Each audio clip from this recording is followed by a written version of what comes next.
Hello and welcome back to another update where I cover the latest developments throughout the front line in the Russo-Ukrainian war. It is your host Weeb Union, and in this one there are several developments in favor of the Russians across the front line. In the northern section, in the Kharkiv section, where the Russians have advanced within Vovchansk, crossing the Riverline. Across the Serbets River line, where Russians continued offensive operations. On the southern flank of Siversk. On the northern flank of Toretsk, several advances on the western flank of Pokrovsk, and in the southwestern outskirts of the Donetsk region, as well as the eastern outskirts of the Zaporizhia region. Starting out in the northern section of the front line, the Russians managed to cross over the riverline, the Vovcha riverline within Vovchansk, entering the southern parts of the town. This is the first such move by the Russians since their initial cross-border incursion here into the Kharkiv region. The Russians have recently kicked the Ukrainians out of the northern bank of the Vovcha riverline within Vovchansk. With this, the Russians are moving on to the next section of the fighting, and that is crossing over the riverline to enter into the southern parts of Vovchansk to gain full control over the town and get a foothold across the riverline. The Russian objective here is to gain full control over Vovchansk, which will act as a logistical hub for the Russian forces in future offensive operations within the Kharkiv region, when the Russians will aim to connect their positions across the Usk riverline in the east with the forces across the Vovcha riverline in the west, with as well as an additional incursion into the Kharkiv region from the northeast to connect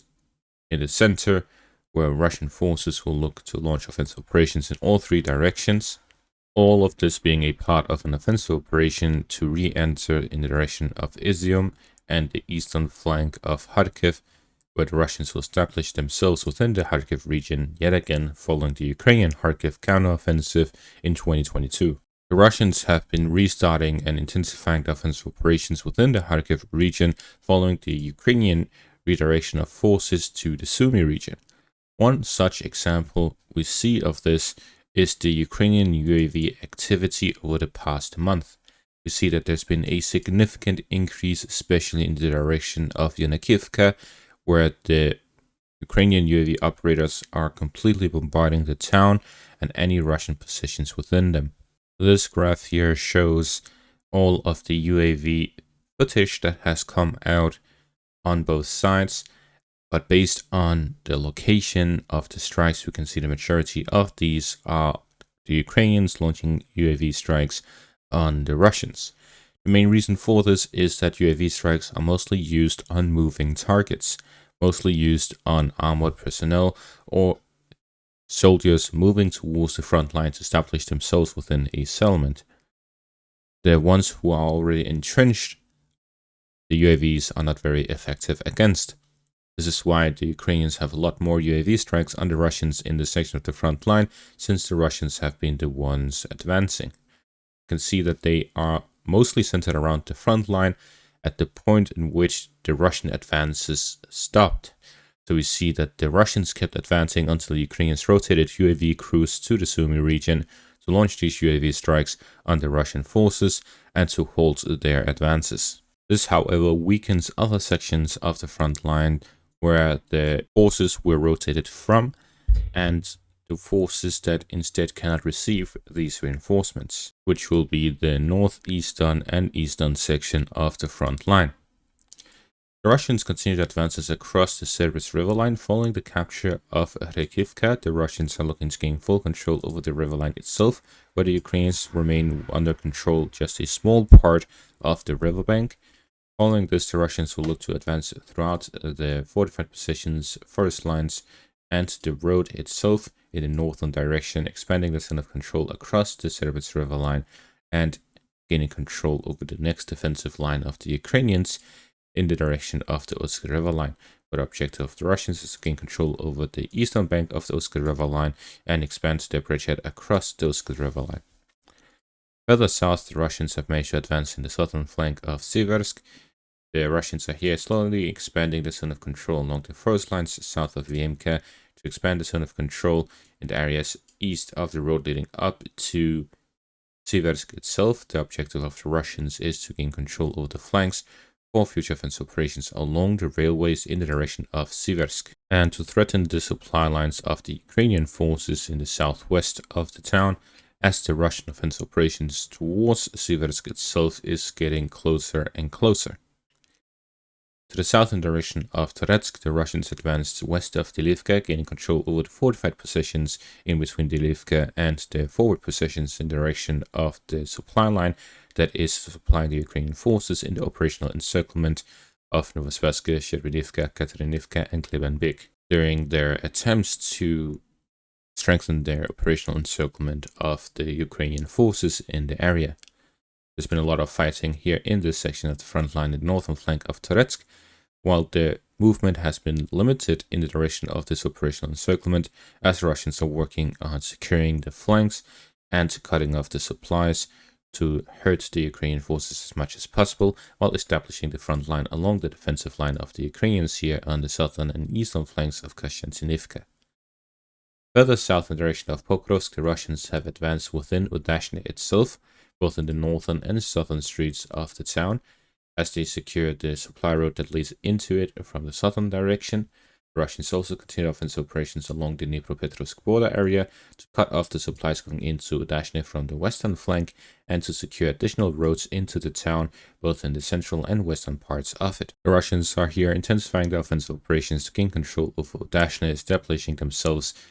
strongly on the railways connected from Pokrovsk in the direction of Dnipropetrovsk region, and to establish themselves towards an offensive operations towards the coal mine in the northern flank of Udashny, and to start moving into the Dnipropetrovsk region itself and in the direction of Serhivka along the northern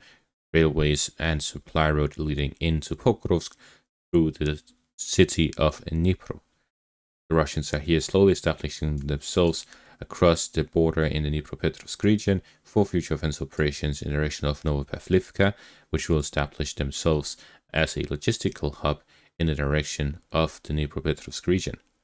The Russians also advanced west of Zeleny-Yakutsk, gaining control over several fortified positions just outside Novokrenka, as the Russians continued offensive operations to gain control over the highway leading into the Dnipropetrovsk region, the fortified positions on the northern flank of them, to establish themselves within the region for future offensive operations in the direction of Novopavlivka, where you can see the general trend of Russian forces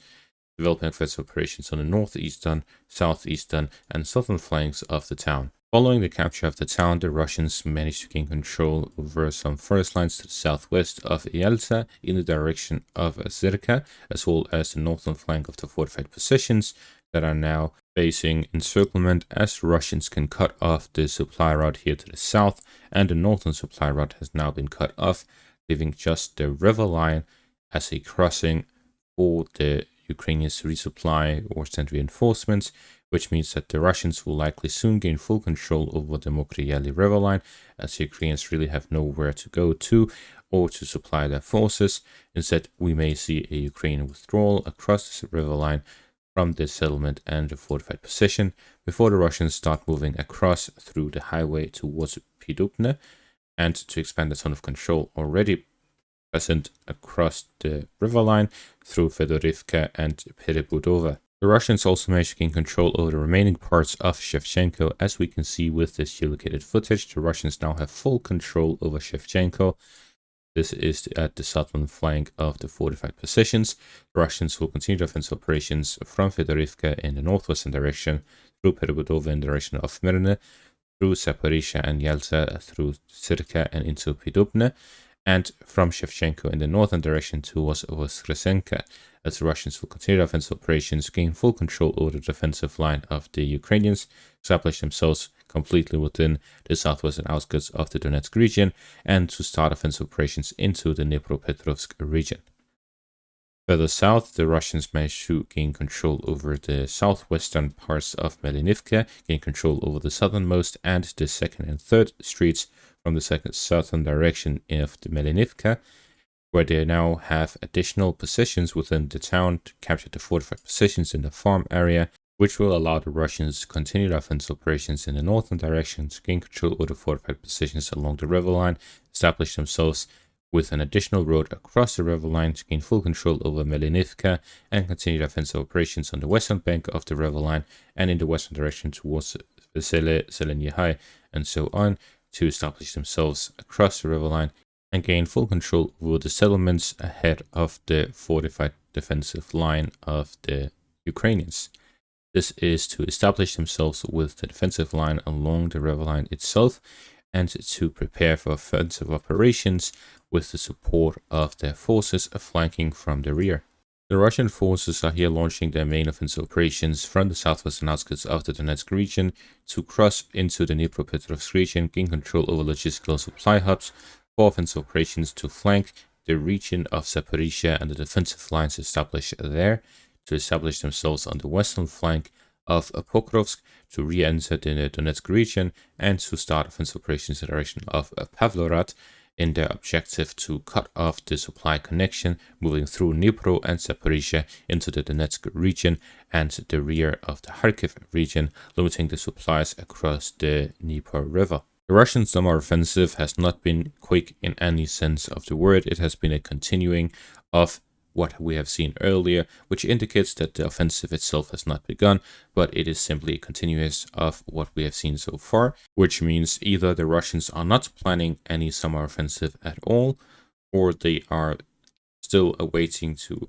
gain control over specific areas ahead of a summer offensive. Instead, what some signs indicate is that the Russians are looking to gain the operational encirclement of Pokrovsk and Konstantinivka ahead of the end of summer. The objective would be to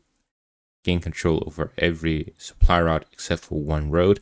while the fall season would prevent the Ukrainians from supplying their cities through anything other than the roads that lead into the cities, which means that the Russians would have an easy time gaining full fire control over the road, and the operational encirclement would be at its highest effectiveness. If the Ukrainians then decide to continue defending these cities, it would take a lot of casualties supplying and reinforcing them, while the Russians would be sitting around the cities in entrenched positions, defending against Ukrainian counterattacks and establishing themselves with fire control over the city to create two new meat grinders akin to the Battle of Bakhmut. And that is going to be all for this update. Thank you all for watching. Make sure to leave a like, subscribe, check out my Patreon and YouTube membership for additional content. Thank you all for watching and have a great day.